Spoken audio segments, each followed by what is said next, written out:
মাত্র 1 কাপ গুঁড়ো দুধ দিয়ে বানিয়ে নিন 1 কেজি মিষ্টি। নরম তুলতুলে রং বেরঙের এই মিষ্টিগুলো বানানো খুবই সহজ। নমস্কার বন্ধুরা, আমি আলপনা সিম্পলের টেস্টিতে আপনাদের সবাইকে স্বাগত।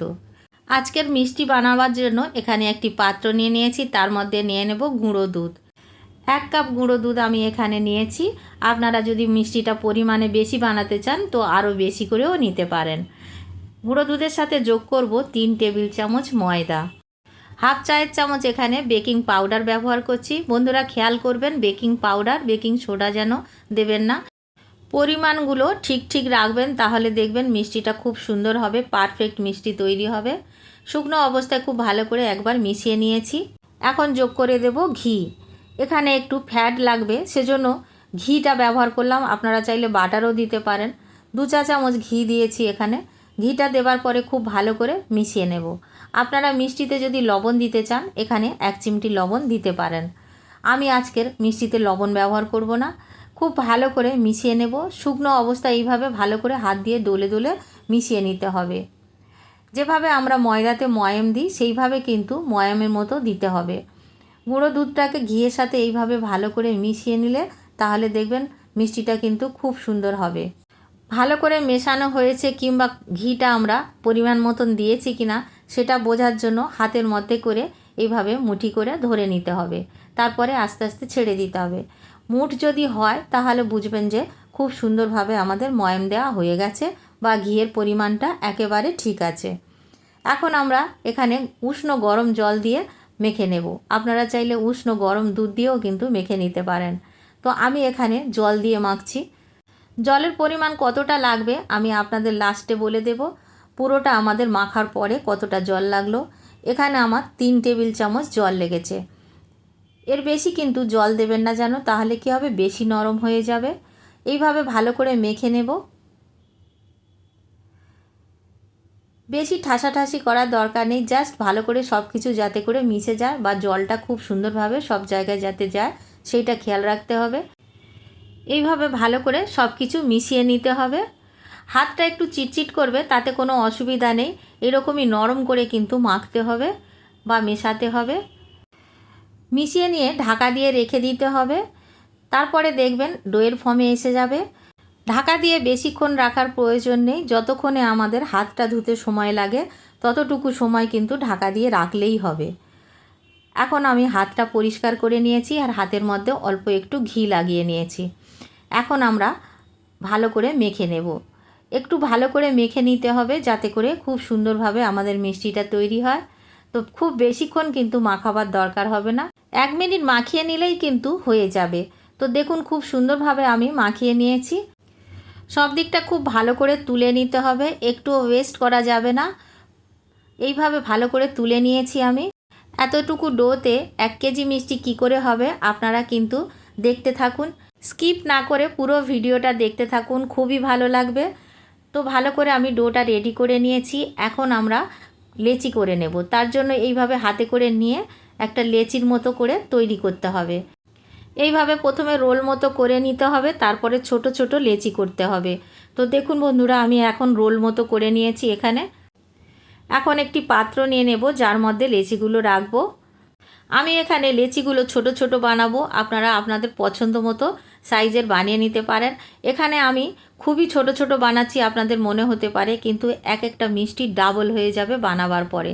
তো দেখুন আমি কিভাবে বানাচ্ছি, আপনারা দেখতে থাকুন। এইভাবে লেচিগুলো আমরা বানিয়ে নিয়েছি। এখন হাত দিয়ে এইভাবে গোল গোল করে নিতে হবে। এই মিষ্টিগুলো আপনারা ল্যাংচা শেপ দিতে পারেন বা এই মিষ্টিগুলো আপনারা চাইলে চৌকো শেপও দিতে পারেন। আপনাদের যে শেপটা পছন্দ হবে সেই শেপটা দিয়ে দেবেন। আমি আজকের পান্তুয়ার মতো বা গোলাপ জামুনের মতো কিন্তু শেপ দেব, সেজন্য গোল গোল করে এইভাবে বানিয়ে নিচ্ছি। বানানো খুবই সহজ, আপনারা দেখে নিশ্চয়ই বুঝতে পারছেন, খুবই কম সময় লাগে। খেয়াল রাখবেন কোনো ক্র্যাক না থাকে। গোলাপ জামুন বা পান্তুয়ার মধ্যে যদি ক্র্যাক থাকে তাহলে কিন্তু পরে ফেটে যেতে পারে, আরও বেশি ফেটে যেতে পারে। দেখুন এইভাবে আমরা সবগুলো বানিয়ে নিয়েছি। সবগুলো বানিয়ে নেবার পরে দেখুন কত সুন্দর দেখতে হয়েছে। এইরকমই দেখতে হবে।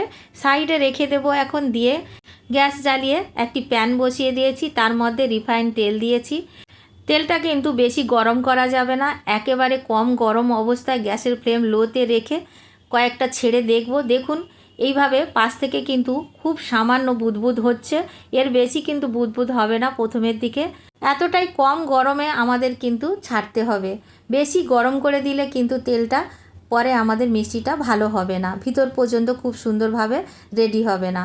মিষ্টিগুলো তেলের মধ্যে ছাড়ার পরে আমরা কিন্তু কোনো খুন্তি বা চামচ দিয়ে কিন্তু নাড়াচাড়া করব না। প্যানের হাতল ধরে একটু নাড়িয়ে দিলে কিন্তু খুব সুন্দরভাবে সব দিকটা চলে যাবে মিষ্টিগুলো। আর আপনারা দেখতে থাকুন বন্ধুরা, একটা একটা করে মিষ্টি কিন্তু ডাবল পরিমাণে হয়ে যাবে। আর মিষ্টিগুলো দেখুন কত সুন্দরভাবে তেলের ওপর ভেসে উঠবে। আমরা এখন কোনো রকম খুন্তি দিয়ে নাড়াচাড়া করছি না, আপনারা দেখতে থাকুন নিজের থেকে কেমনভাবে মিষ্টিগুলো ওপরে উঠে আসে। একদম তেলের ওপরে কিন্তু ভেসে আসবে। আর কত ছোট ছোট আমরা দিয়েছিলাম দেখুন, আর কত বড় বড় হয়ে যাচ্ছে। সাইজে কিন্তু অনেকটা বেড়ে গেছে দেখুন, পরে আরও বেড়ে যাবে। বাড়িতে যখন নিজেরা মিষ্টি নিজের হাতে বানাবেন তখন বুঝতে পারবেন কতটা ভালো লাগে। এইভাবে তেলের ওপরে যখন মিষ্টিগুলো ভেসে উঠবে না, তখন মনে হবে আপনার যে রোজ মিষ্টি বানায়, কেন কি এতটা সহজ আর এতটা সুন্দর দেখতে লাগে। বাড়িতে মিষ্টি বানালে আপনি জানবেন মিষ্টির মধ্যে কি আছে। আর আপনারা দোকান থেকে যদি মিষ্টি কিনে খান, আপনারা জানবেন না মিষ্টির মধ্যে কি কি দেওয়া হয় বা কি কি মেশানো হয়। মিষ্টিগুলো তেলের ওপর ভেসে আসার পরে অল্প অল্প করে একটু নাড়াচাড়া করে দেব, যাতে করে সব দিকটা খুব সুন্দরভাবে ভাজা হয়। তো দেখুন বন্ধুরা, এইভাবে একটু একটু করে আমি নাড়াচাড়া করে কিছুটা ভেজে নেব। বন্ধুরা, ভিডিওটি যদি একটুও ভালো লাগে একটা লাইক করে দেবেন। আমার চ্যানেলে নতুন বন্ধু হলে প্লিজ একটা সাবস্ক্রাইব করে দেবেন। পাশে থাকা বেল আইকনটি অবশ্য করে প্রেস করে দেবেন, যাতে করে যে কোনো ভিডিও আমি আপলোড করব আপনাদের কাছে সবার আগে পৌঁছে যায়। তেল থেকে ভেসে আসার পরে আমরা এখানে 5 মিনিট লো ফ্লেমে ভেজে নিয়েছি। 5 মিনিট পরে আমরা এখানে তুলে নেব প্রথমটা। তো প্রথম এখানে আমরা সাদা রঙের জন্য কিছুটা তুলে নিচ্ছি, তবে এখানে আপনারা একই রকম রং করেও ভেজে নিতে পারেন। তো এখানে আমি যেহেতু 4 রঙের করব, তো এখানে 7টা প্রথমে তুলে নিলাম। 7টা তুলে নেবার পরে আবারও আমরা খুব সুন্দর করে ভাজবো। অনবরত কিন্তু এখন থেকে নাড়াচাড়া করতে থাকতে হবে, যাতে করে সব দিকটা সমানভাবে রং আসে। তো দেখুন আরও এক রকমের কালার এসে গেছে। এই রকমই কালার হলে তখন আমাদের আরও কিছুটা তুলে রাখতে হবে। দেখে নিশ্চয়ই বুঝতে পারছেন সাদার থেকে হালকা হালকা রং এসে গেছে। আরও 3 মিনিট ভেজে নেবার পরে সেকেন্ড বারটা আমরা তুলে নিচ্ছি। ব্যাচে ব্যাচে তুলে নেব। প্রথম ব্যাচে আমরা তুলে নিয়েছি 7টা, এখন আমরা আরও কিছুটা তুলে নেব। এইভাবে ভাজতে ভাজতে কিন্তু রং বদলাতে থাকবে আর আমরা তুলতে থাকব। তো দেখুন 3 মিনিট পরে এই রকমই রং এসছে, দেখে নিশ্চয়ই বুঝতে পারছেন 2 রকমের রং হয়ে গেছে। এখন তৃতীয় রংটা করার জন্য আরও কিছুক্ষণ ভেজে নিতে হবে। আরও আমি 3 মিনিট ভেজে নিয়েছি। 3 মিনিট পরে আবার এরকম রং এসে গেছে। গ্যাসের ফ্লেম কিন্তু লোতে আছে, গ্যাসের ফ্লেম একেবারেই বাড়ানো যাবে না। মিষ্টিটা পুরোটাই কিন্তু আমরা ভাজবো লো ফ্লেমে। তো বন্ধুরা দেখুন এইভাবে নাড়াচাড়া করতে করতে এখন আমরা আরও একটু ডার্ক কালার করে নেব। তো আরও একটু ডার্ক কালার করে নিচ্ছি। দেখুন এগুলো কিন্তু ভাজতে খুব বেশি সময় লাগে না। এখন আমরা কিছুটা তুলে নেব। তো দেখুন এইভাবে কালার এসে গেছে যেগুলো, সেগুলোকে কিন্তু তুলে নিচ্ছি। কত সুন্দর দেখতে লাগছে দেখুন, রং বেরঙের লাগছে। আর এইগুলো কিন্তু আমরা রেখে দেব গোলাপ জামুন করার জন্য। আরও 3-4 মিনিট এইভাবে লো ফ্লেমে ভাজতে থাকতে হবে। এভাবে ভাজতে ভাজতে যখন একদম কালো কালো হয়ে যাবে তখন কিন্তু তুলে নিতে হবে। তবে খুব বেশি কিন্তু কালো করা যাবে না, তাহলে কিন্তু খেতে ভালো লাগবে না। এইরকমই যখন কালার এসে যাবে তখন তুলে নিতে হবে। দেখে নিশ্চয়ই বুঝতে পারছেন কালারটা কিন্তু খুব সুন্দরভাবে এসে গেছে। এর থেকে বেশি কালো করলে পোড়া পোড়া খেতে লাগবে, ভালো লাগবে না তখন। তো এইরকমই কালার থাকবে, তুলে নেবেন। তুলে নেবার পরেও কিছুক্ষণ কিন্তু কুকড হতে থাকে। এখন আমরা তুলে নিচ্ছি। দেখুন এই রকমই রং এলে তুলে নিতে হবে। ভালো করে তেল ঝরিয়ে তুলে নিলাম। ভেজে নেওয়ার সাথে সাথে কিন্তু আমাদের চিনি শিরার মধ্যে মিষ্টিগুলো দেওয়া যাবে না, তাহলে চুপসে যেতে পারে। তো মিষ্টিগুলো এখন অল্প একটু ঠান্ডা হতে দেব। এখন এখানে একটি কড়াই নিয়ে নিয়েছি আর কড়াইয়ের মধ্যে দিয়ে দেব চিনি। তো এখানে আমি 1.5 কাপ চিনি দিচ্ছি। আপনারা যদি কম মিষ্টি খেতে চান 1 কাপ চিনি দিলেও কিন্তু হবে। এখানে 1.5 কাপ চিনির জন্য 2 কাপ জল দেব। তো আপনারা 2 কাপ জল দিয়ে দেখবেন খুব ভালো মিষ্টি তৈরি হবে। খুব বেশি জল দিলে পানসা পানসা লাগবে, মিষ্টিটা খুব ভালো তৈরি হবে না। জলটা আপনারা মনে রাখবেন, 1.5 কাপ চিনির জন্য 2 কাপ জল দিলেই কিন্তু পারফেক্ট মিষ্টি তৈরি হবে। তো দেখুন বন্ধুরা, এখন আমরা চিনিটাকে গলার অপেক্ষা করব। খুব বেশি কিন্তু চিটচিটে করার কোনো দরকার নেই বা কোনো একতার দুতার করার কোনো দরকার নেই। চিনিটা গলে গেলেই হবে। মিষ্টিতে সুন্দর ফ্লেভার আনার জন্য এখানে 2টো এলাচ ফাটিয়ে দিয়েছি। তো দেখুন বন্ধুরা, ভালো করে নাড়াচাড়া করে চিনি শিরাটা তৈরি করে নেব। খুব ভালো করে বয়েল আসার অপেক্ষা করব। সুন্দরভাবে এখন কিন্তু বয়েল এসে গেছে, দেখুন চিনিটাও গলে গেছে। চিনি গলে যাওয়ার পরে 1 মিনিট ফুল আঁচে আমরা ফুটিয়ে নেব। চিনি শিরাটা খুব সুন্দরভাবে ফুটে গেছে। এখন আমরা মিষ্টিগুলো দিয়ে দেব। দেখুন খুব সুন্দরভাবে ফুটিয়ে নিয়েছি, কোনো রকম কিন্তু চিট আসেনি। এই অবস্থাতেই কিন্তু মিষ্টিগুলো আমাদের দিয়ে দিতে হবে। মিষ্টিগুলো যখন দেব গ্যাসের ফ্লেমটা লোতে করে দেব। লো ফ্লেমে মিষ্টিগুলো ফুটিয়ে নিতে হবে। এখন আমরা ঢাকা দিয়ে মিষ্টিগুলো লো ফ্লেমে ফুটিয়ে নেব। প্রথম 5 মিনিট ফুটিয়ে নেব, তারপরে আমরা 5 মিনিট পরে ঢাকা খুলে একবার নাড়াচাড়া করে দেব। আবারও বলছি বন্ধুরা, গ্যাসের ফ্লেম লোতে রাখবেন, একেবারে বাড়াবেন না। এইভাবে আমাদের ফুটিয়ে নিতে হবে। 5 মিনিট পরে আবার একটু নাড়াচাড়া করে দেওয়ার পরে ঢাকা দিয়ে আবার ফুটতে দিতে হবে।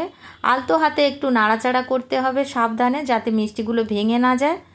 ঢাকা দিয়ে আরও 3 মিনিট পরে ঢাকা খুলে আবার আমি দেখিয়ে দিচ্ছি। এইভাবে 3 মিনিট পরে আবারও একটু নাড়াচাড়া করে দিতে হবে। মিষ্টিগুলো আলতো হাতে এইভাবে আমি নাড়াচাড়া করে দিচ্ছি। দেখুন খুব জোর দেওয়া যাবে না, তাহলে মিষ্টিগুলো ভেঙে যাবে। মিষ্টিগুলো কিন্তু অনেকটা রস খেয়ে নিয়েছে, এখন কিন্তু একদম ফুলে আছে। আবারও ঢাকা দিয়ে আরও 2 মিনিট আমরা রেখে দেব। 2 মিনিট পরে আমি আপনাদের আবার খুলে দেখাবো মিষ্টিটা কেমন দেখতে হয়েছে। এইভাবে আমরা 10 মিনিট ফুটিয়ে নিয়েছি। আর বন্ধুরা, আপনারা নিজেরাও কিন্তু দেখে বুঝে তারপরে মিষ্টিগুলো ফোটাবেন। কেন কি অনেক সময় কি হয়, অনেকে বলেন 20 মিনিট লাগবে, অনেকে বলেন 15 মিনিট লাগবে। এখানে আমার কিন্তু 10 মিনিটে মিষ্টি রেডি হয়ে গেছে। সেজন্য আপনারা নিজেরা দেখে একটু বুঝে নেবেন, তা নইলে কি হবে, মিষ্টিগুলো বানাবেন ভেঙে গেলে কিন্তু খুবই খারাপ লাগবে। আগের থেকে আমি সেজন্য সব কিছু কিন্তু বলে দিচ্ছি। এইভাবে আপনারা দেখে দেখে নেবেন যে মিষ্টিগুলো নরম হয়েছে কিনা। দেখুন মিষ্টিগুলো আমি দেখে নিয়েছি, নরম হয়ে গেছে। 10 মিনিট আমার টাইম লেগেছে। আর এখন মিষ্টিগুলোকে ঢাকা দিয়ে গ্যাসের ফ্লেম থেকে নামিয়ে নেব।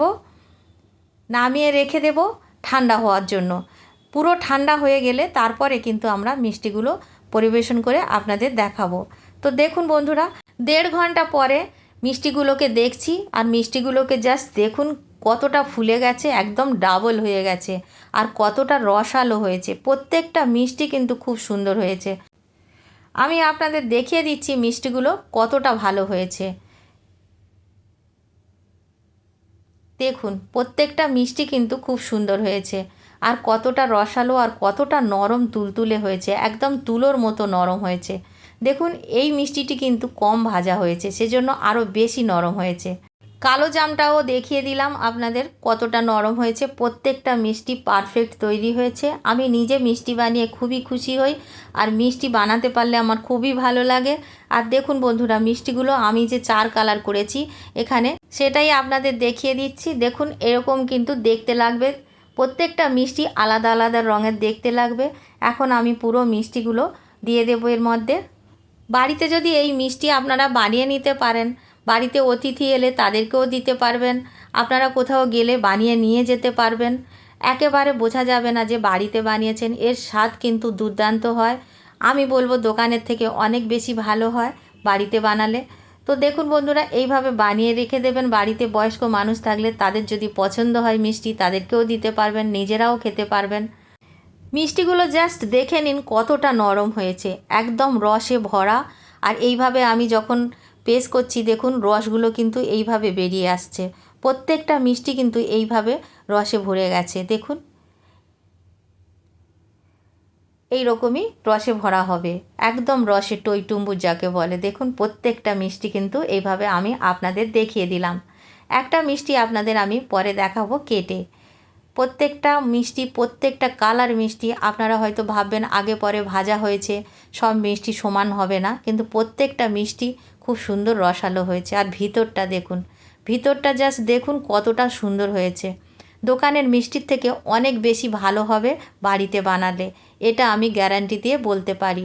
দেখুন প্রত্যেকটা কেটে কেটে আমি দেখাচ্ছি সব রকমের রং। বাড়িতে বানাবেন, কেমন লাগলো কমেন্ট করে জানাবেন। রেসিপি যদি ভালো লাগে একটা লাইক করে দেবেন। আমার চ্যানেলে নতুন বন্ধু হলে সাবস্ক্রাইব করতে ভুলবেন না যেন। আজকের এই পর্যন্ত, দেখা হবে পরের ভিডিও নতুন কোনো রেসিপির সঙ্গে।